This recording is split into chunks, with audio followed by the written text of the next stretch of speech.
Avui parlarem de la paraula mochila. La paraula mochila en castellà és mochila. I tu en ta casa com ho dius? Cap de les dos. Cartera. Fa molts anys s'utilitzava això, les carteres, en compte de les motxilles. I per això, generalment en ma casa, la iaia li dia tot cartera. Això és una cartera, això és una cartera i això per a mi és una cartera. Això fa que moltes vegades tinga un poquet de dislèxia i sol confondre mochila i cartera.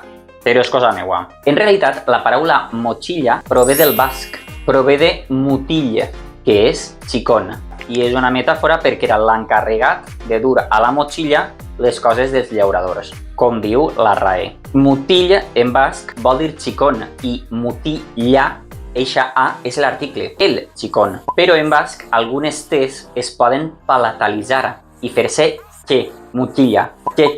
Eixe fonema també el tenen els canaris, quan diuen muchacho, que no és exactament una che. Llavors, els altres hem interpretat che. El castellà s'ha basat en l'escriptura mutilla, s'escriu ila, i ha transcrit mochila, però nosaltres s'han basat en la fonètica. En basc, IL és una L, mutilla. Llavors, hem transcrit una L, mochila, com tenim documentat en diversos pobles d'arreu del territori. I tu com dius, cartera o mochila? Au, cacau.